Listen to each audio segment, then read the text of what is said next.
Maswera sei muri yeZimbabwe tinokuchingamidzai zvekare kune chimwe chirongwa pano paZim Facebook Secrets and Confessions akomana zvakangooma hazvo veduwe zviri kuitika munyika. Muchiri kurangarira here accident iya yakaitika muna Seke. Pane imwe message iyo yandatumidzirwa iyo yandiri kutsvaga pari zvino kuti ndinge ndichishare nemi ende muchiri kurangarira here paya pane umwe murume uyo akauya achiti iye musatanist achiti ane prophecy yaari kuda kupa hanzi pane accident ichazoitika zvekare paroundabout hanzi ichatora upenyu hwevanhu vakawanda. Saka accident iya yakarwadza vanhu yakaitika muna Seke. Pane message iyo yandatumidzirwa makuseni.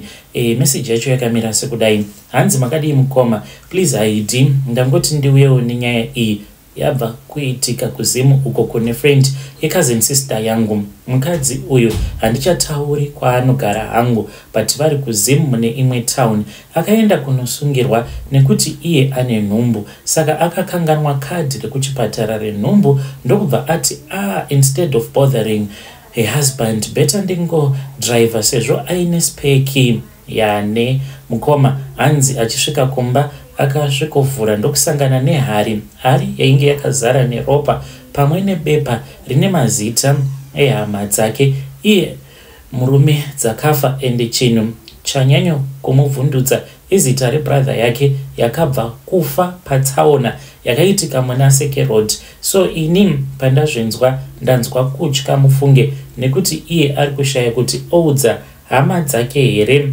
orodze murume ndiyo iri kuitika ngonyoro huno mukoma kana ichiita kuposta muzunduku dzavo mazviita. Vedare ndo message iyo yandakatumidzirwa ichibva kuna ID yandatumidzirwa zvakangooma hazvo veduwe. Ngatizamei kuti tinge tichitaura nezvayo nyaya iyi pakaipa strange things they do happen in this world.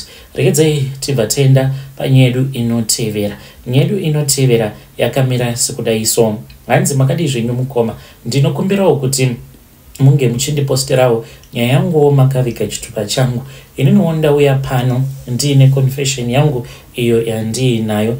Zvechokwadi ukazoona munhu ava kuromba, munhu haangorombi for no reason at all. Pane zvinenge zvakakonzeresa kuti munhu ange achizoromba.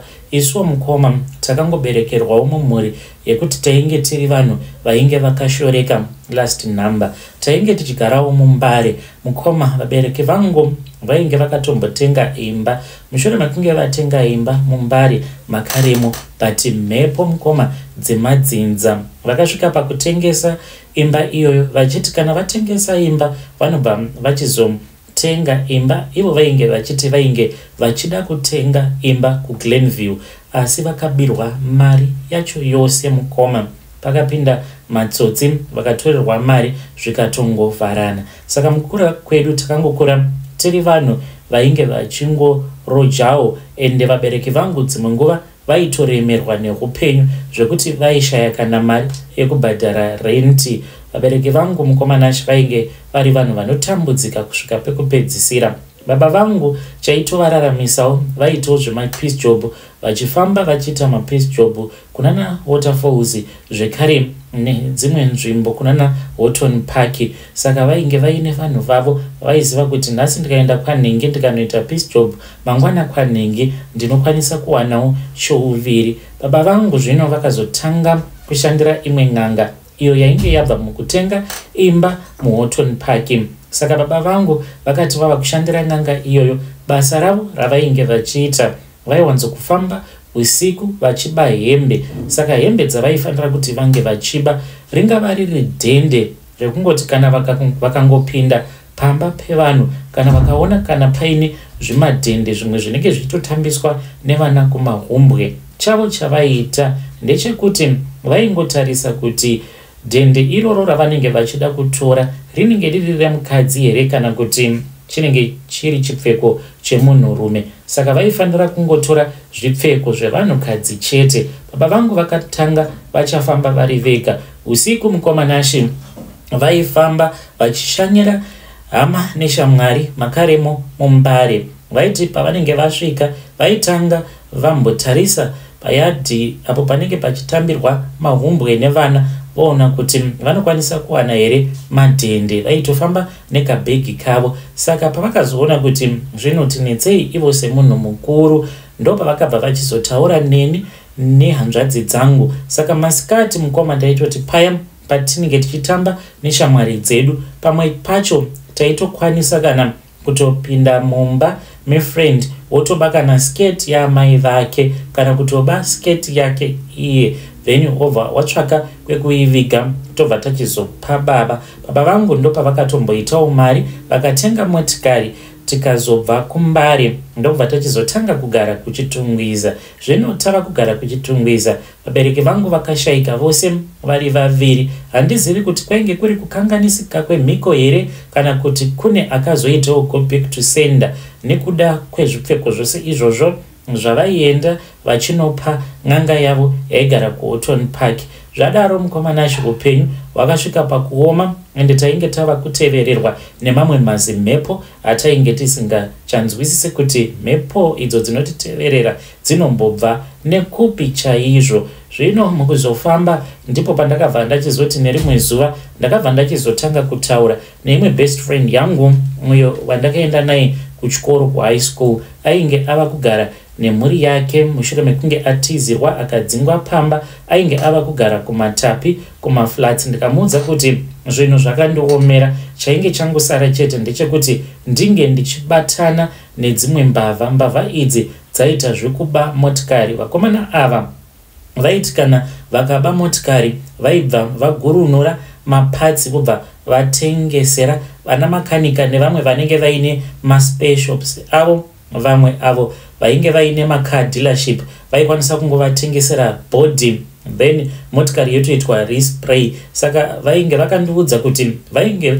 vachitsvaka gunman. Saka iniwo pfuti ndainge ndakambotamba nadzo mukomanashi vakati uyu anoita, because vakangondipa pfuti vakanditi ndinge ndichigurunura uye zvekare ndinge ndichibatanidza zvekare. Vakaona kuti zvechokwadi ndainge ndiri gunman. Saka ndainge ndatorovera moyo wangu padombo kuti ndinge ndichizoita zvema-armed robberies. Asi mukoma ndakazoti ndataura nebest friend yangu akanditi kuchikurubhi kwakaoma, because iye ainge akabvawo kujeri mushure mekunge aba laptop akatengesa laptop iyoyo ikabva yachizotrekewa akabatwa. Akabva achizonditi iwe pane mudhara anogara umo ainge achitonongedzera mune imwe room. Akanditi mudhara uyu iye akati ing'anga ndewe kuMalawi, ari kuti iye anokwanisa kundibatsira kuti ndinge ndichizoita mari, asi ini ndiri kuzeza shamwari. Zvimwe kuda kana tiri vaviri tinokwanisa kuita zvevendi. Tikanzwa kuti mudhara uyu anoda kuti tinge tichiita sei, ndokuromba kwandakazoita ikoko nemudhara uya mukoma takazowirirana.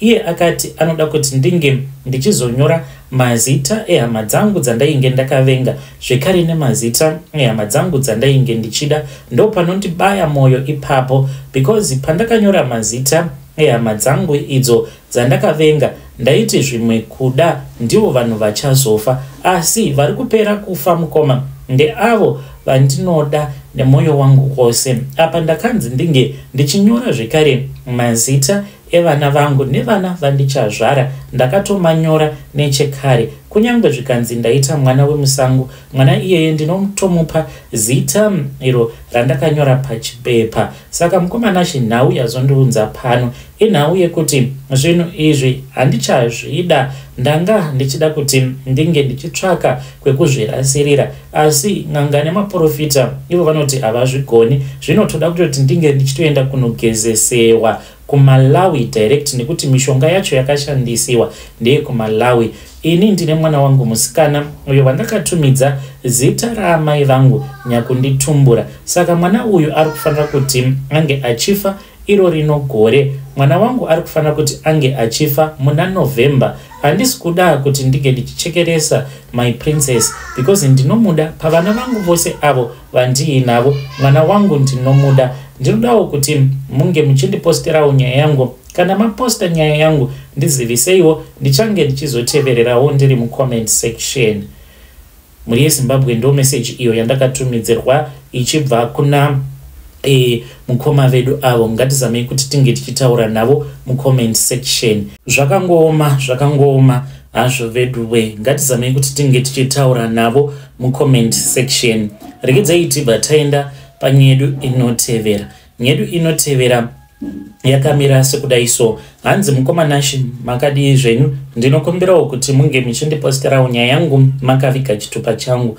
Kweduwo kudzinza rekwedu mukoma kutori nemweya wengozi, but vanhu havatozvizivi kuti matambudziko avo avari kusangana nawo. Iniwo nemabhururu angu takarova umwe mudhara tikamuuraya. Mudhara uyu mukoma takarwa naye apo patainge tiri kubhawa. Zvakaitika mukoma Nashi, it is a very long complicated story. Saka basa rangu randainge ndichiita pandainge ndichiri kuZimbabwe ndisati ndauya kuno kwenyika kwandava kurarama semupoteri kumhiri kwemakungwa, mukoma Nashi inini ndaitozivikanwa kunyangwe nemapurisa vainge vachindiziva kuti basa remurume uyu iye anoita zvekutengesa mafake US dollars. Mukoma tairova vanhu mari refu, noti izvi zvekuti ma20 ma50 US dollars, tairova ma10 20 30,000 US dollars. Taiwanzo kutaimira vaya navo vanenge vachitengesa midziyo yavo yakaita semotikari,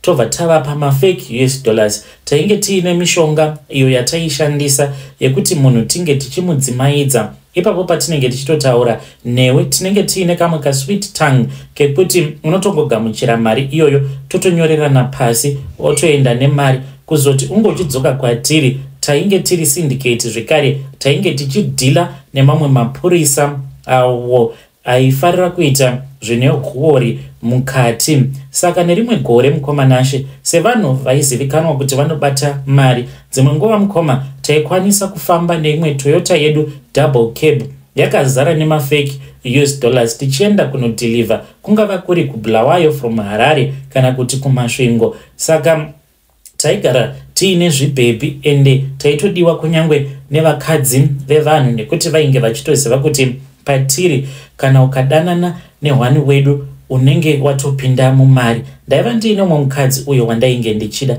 Mukadzi uyu mukoma Nashi iye ainge ari amainini vemudhara uyo watakazoponda, saka she was married, ainge akanaka zvake, mwana wevanhu. Ndakamuedza mukoma nepose pandainge tichigona napo kutomutengera foni, kutomupa mari, asi ainge achindiudza kuti iye rainge risiri hure uye zvekare ainge asina mafeelings neni. Ikoko kutondiramba kwaainge achindiita ndo kwakatoita kuti ndinge ndichimuda even more, because ndakamuona kuti ainge ari mukadzi pakati pevamwe vakadzi ende yainge iri type yangu. Zvadaro mukoma nerimwe zuva ndakaenda kumba kwake, ndakabva ndachizosvikirwa nemurume wake. Ndakagara nemukadzi wacho apa tainge tichitotukana, mukoma ndichitoudzwa kuti ibva pamba panapa otherwise ndinoenda kumapurisa. Saka uya akangosvikawo nekungondiwira, ndikamukurira ndikamurova akatiza pamba pake. Mukoma Nashi ndainge ndiri bhinya, ndakabva ndadhonza mukadzi wacho ndikapinda naye mumba ndikati sezvo usingadi kuti tinge tichiita zvekuwirirana ndava kutoita by force. Ndakamubata ndikatanga kumubvarura hembe, asi vamwe vangu vakazozvinzwa kuti ndainge ndabva mukurova murume wemukadzi uyo wandainge ndichida. Vakauya vakasvika ndisati ndamubata chibharo, tikabva tachizobvapo pamba ipapo. Saka mudhara uya watakazosangana naye kubhawa ainge ava kuda kurwira nyaya dzaamainini nedzabamunini vacho. Akauya patainge takagara akati achida kungondibvunza, wainge wava usiku somewhere kuma past 11 PM. Takangosimuka mukoma ndokubva tatanga kuita chirwirangwe, tikatanga kurwidzana naye. mudhara uya ainge aine simba, achiita sekunge munhu ainge aine mangoromera. Akazobayiwa nebanga, asi uyo akamubaya nebanga, kutaura chokwadi ini hangu handizivi, asi iniwo ndoda kureurura kuti ndakamubaya nebanga 3 times kumusana. Banga rekupedzisira randakamubaya kumusana, banga racho rakavhunukira mukati, ndikangosara ndakabata handle chete. Apa this was a hunting knife kana muchiriziva, zvichireva izvo kuti rakanopinda mukoma, asi akatomboramba achito rarama ipapo, asi pane akazomubaya pamoyo nescrewdrive. Ndopaakabva achizongoti, varume mandiuraya, kuchanda kutadzirai chimbori chii? Ndokubva atogwadama, ndokubva atonyarara. Vanhu vakati, vauraya, asi isu tainge tiri vanhu vainge vachizivikanwa nekuda kwekuti mari tainge tiinadzo. Takangopinda mundege mukoma nemhuri dzedu tikatotiza tikabva kuZimbabwe tikauya kuno kunyika kwatiri kurarama tiri. Vamwe vangu vakapera kufa. Zvino zvakazoitika nerimwe gore, mukoma ndakasangana nechipoko chemurume uyo watakaponda apo patainge tiri kuZimbabwe. Zvekare pane zvimwe izvo zvakaitika parufu rwake. Vamwe vanoti pakuvigwa kwake mundara uyo, hanzi vakazoti vachivhura kofini apo pavainge vava kuda kuita body viewing yekupedzisira, hanzi vakaona kuti mufi ainge azvipidigura. Ndo zvatakaudzwa izvozvo kuti ndo zvakaitika pakuvigwa kwake. Ndauya kuno nerimwe zuva, mukoma ndakati ndichienda kubasa, saka ndainge ndichishandisa cab mazuva acho iwawo. Ndikapinda mucab iya, mukoma takati tati fambei, munhu ndokubva achizotanga kutaura neni neshona. Ndikati uyu ndeupi uyu ari kutaura neni neshona? Ndikamubvunza kuti, nhai Bhururu, ko uri muZimbabweni? Kana uri muZimbabweni, kumusha unobvepi? Akangotendeuka ndokubva andiudza nzvimbo uko kwatainge tichigara. Akandiudza zvekare nezita remundara uya watakaponda. Kuzonodai ndikabva ndaona kuti ainge ari iye. Ndipo pandakavhunika gumbo ipapo, nekuti motikari yakati ichifamba ndakangovhura dhoo mukoma, ndokubva ndajamba ndikatokuvara ndikavhunika gumbo ndikagara muchipatara kwenguva yakati rebei. Zvino tiri kuno mukoma sevanhu vainge vava nezvimari, takati tichisangana nezvose zvatainge tichisangana nazvo, takazogara pasi one day tikati, varume, pano kana tikaita zvekutamba mweya uyu wengozi unopukuta mhuri dzedu, toita sei? Saka pane umwe uyo ainge achibva kuGokwe akazotaura nevabereki vake zvikanzi iripo n'anga, asi n'anga iyi iri kuti kana zvichiita inokwanisa kuuya ikoko then yokugadzirai kuitira kuti mweya uyu wengozi paunouya kwamuri unenge uchibondera woenda kuhama dzenyu. Takawirirana mukoma, vanhu vakashanda. N'anga iyi itorimo muno munyika matinogara, ndisu takatoibatsira kuti ange achiuya kuno iye nemhuri yake. Vana vake vakazotevera, akauya nemudzimai wake nekamwana kacheche kavainge vainako mazuva acho iwawo. Saka auya kunoku akatibika mukoma, takabikwa tikagadzirwa. Ndine nyora 16 dzandakatemererwa kumusana kwangu, kutangira kugotsi uko kunosvika pakati pemagadziko dzandakatemererwa. Nyora idzi ndo dzinondivhikira kana kuri kunzi mweya wemurume uyu ukamuka uchida kuuya kuzonetsana neni. Ndinongomuudza kuti endaka unorwidzana nehama dzangu, iwe uri mweya wengozi, haufaniri kuti uchingonetsana neni, enda kunyangwe kuhama dzangu. Zvino nekuda kwekuti murume uyu mukomanashi patakamuuraya ipapo takaita hunhubu hwekuti takanwa ropa rake,